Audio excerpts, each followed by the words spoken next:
ভাল লাগে হাঁটতে তোর হাত ধরে। হ্যালো এভরিওয়ান, আসসালামু আলাইকুম। কেমন আছো তোমরা সবাই? আমি আলহামদুলিল্লাহ ভালো আছি। তো প্রতিদিনের মতো আরেকটি ভিডিও নিয়ে চলে আসলাম তোমাদের মাঝে। আমি এখন বাড়িতে আছি, যারা আমার রেগুলার ভিডিও দেখে তারা জানে। তো এখানে বাড়িতে থাকা মানে মায়ের কাছে থাকা, প্রতিদিন খাওয়া দাওয়া, ঘোরাফেরা, কাজকর্ম নেই কিছুই, এটাই আর কি। তো আজকে মা পিঠা বানাবে বলেছিল, তো সকাল সকাল একটা ছেলেকে ডেকে আমাদের গাছে নারকেল পাড়ানো হলো। কারণ আমাদের নিচে দিয়ে অনেকগুলো নারকেল গাছ আছে, পিঠা বানালে বাইরে থেকে কিছু আনতে হয় না। তাই সকাল সকাল একটা ছেলেকে ডাকা হইলো নারকেল পড়ার জন্য। ওরা আসলে দেখেন কত বড় একটা গাছ, খুব চালু, মানে কিভাবে গাছে উঠে গেল আর কিভাবে নেমে গেল। তো আমি যখন উঠছে তখন ছিলাম না, তো মা ডাকছিল। মা আবার এখন আমি কিছু করলেই ভিডিও করার জন্য ডাকে, বলে ভিডিও ছাড়ো না, তো ভিডিও করো। তাই আমিও ক্যামেরা নিয়ে চলে আসলাম ভিডিও করতে জঙ্গলের মধ্যে। আমি এখানে সাধারণত কখনো আসি নাই, ভয়ে, পানি আছে, জঙ্গল আছে, তারপর আসলাম যে না একটু ভিডিও করি। পিঠা বানাবে যখন ভিডিও তো করব, তো আগে শুরু থেকেই ভিডিওটা চালু করি এই আর কি। তো এখান থেকে অনেকগুলো নারকেল পাড়া হয়েছে, অনেকগুলো না আসলে সব পারেনি, অন্য অন্য গাছেও ছিল। ওকে বলা হয়েছিল যে আরও পাড়ার জন্য, কিন্তু ওনাকে ব্যস্ত ছিল, বলছিল অন্যদিন পেরে দিবে। তো আজকে এই কয়টাই পেরে দিছিল। এখানেও তাও অনেকই হয়েছিল মোটামুটি। তো যে ও পারলো ওকে দুইটা দেওয়া, দুইটা না তিনটা নিয়ে গেল। তারপর হচ্ছে এদিকে নারকেল পেড়ে রেখে সকালে নাস্তা করতে চলে আসলাম আমরা। আজকে সকালে নাস্তায় তেমন কিছু ছিল না, বৃষ্টি হচ্ছিল বাইরে, তাই একটু চাপটি বানিয়েছিল আর হচ্ছে কুমড়া ভাজি, এটাকে আমরা যেটা বলি কুমড়া ভাজি বলি, কে কী বলে আমি জানি না। তো তারপর আমি লেগে পড়লাম কাজে, কারণ হচ্ছে আজকে পিঠা বানানো হবে। তো মা চাল ভিজিয়ে রেখেছিল, তো এগুলো হচ্ছে ব্লেন্ড করতেছি।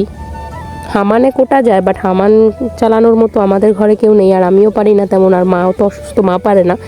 তাই ব্লেন্ডারে অল্প অল্প করে দিলাম। এই ব্লেন্ডারের জারটা খুব ছোট, কিন্তু কিছু করার নেই, অল্প অল্প করে ব্লেন্ড করে নিলাম। এদিকে মা হচ্ছে এগুলো চেলে নিচ্ছে, আমি ব্লেন্ড করে দিচ্ছি, মা কাজগুলো করে নিচ্ছে।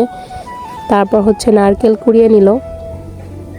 এটাকে নারকেল বলেন তো আপনারা সবাই নাকি কি জানি, আমরা তো নারকেলই বলি। তারপর হচ্ছে দুপুর রান্নাবান্না করতে চলে গেছো। দুপুরে রান্না হয়েছিল হচ্ছে সেই আগের দিনের ছোট মাছ, তারপর বড় মাছ, শিং মাছের ঝোল, আরও ভেন্ডি দিয়ে, মাছ দিয়ে আর অনেক কিছু রান্না করেছিল। হয়তো আমি জানি না ভিডিও করছি কি না।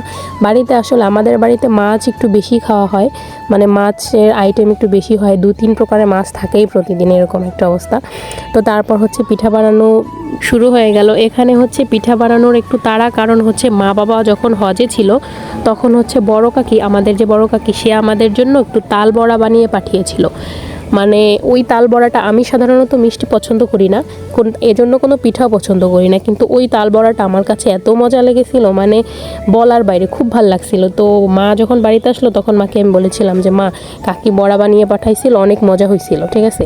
তো এই জন্য মায়ের মন তো, আমার বাড়ি হয়তো গ্রামের মধ্যে, আমি জানি না কি হয়েছে, গ্রামে এখন তাল পাওয়াই যায় না, গ্রামের হাটেও তাল ওঠে না। বাবাকে বলছিল, বাবা খুঁজে পায়নি। তো পাশের বাড়ি এক আমাদের আপু আছে, উনি যখন শুনছে যে আমি এটা খেতে চাইছি, তো ওনাদের ঘরে ফ্রিজে তাল ছিল, তো ওটা দিয়ে গেছে। তো মা ওটা দিয়ে পিঠা বানাচ্ছে।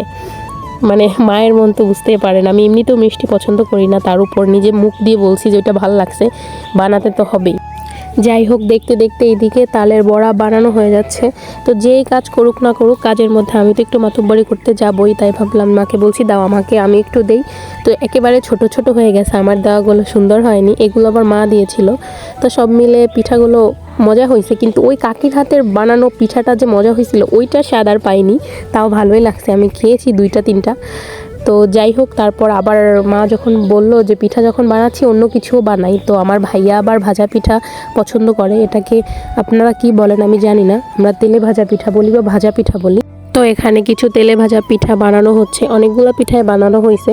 তো পিঠা বানালে তো আর একা খাওয়া হয় না, যারা তাল দিছে তাদের দেওয়া হয়, আশপাশের সবাইকে টুকটাক 1-2টা করে দেওয়া হয়, কাকিরা আছে তাদের দেওয়া হয়। তাই মোটামুটি অনেকগুলাই বানাইছে। তো পিঠা বানিয়ে মা আবার গেছিলো একটা কাজে কোথাও। যাই হোক, তো আমার ভিডিও আর আমার বাড়িতে আবার মাছ আসবে না তা কী করে হয়। তো মা যখন বাড়িতে নেয়, হঠাৎ করেই মাছগুলো বাবা পাঠাই দিয়েছে, ঠিক আছে। আমার এত মেজাজ খারাপ লাগছে, এই সবগুলো মাছ আমি নিজে কাটছি, জানেন আপনারা, সবগুলো মাছ আমি কাটছি। মা যতক্ষণে আসবে ততক্ষণ যদি রেখে দেই তাহলে মাছগুলো নষ্ট হয়ে যাবে। আর এমন একটা টাইম, দুপুরে খাওয়া দাওয়ার পরে সবাই ঘুমাইছে, এই টাইমে তো কাউকে কাজেও ডাকা যায় না, এই জন্য ওরা এগে মেগে আমি একাই কাটছি সব মাছগুলো। ভিডিওটা লম্বা করব না, সন্ধ্যার নাস্তা দিয়ে ভিডিওটা এখানেই শেষ করলাম। খোদা হাফেজ, ভালো থাকবেন সবাই।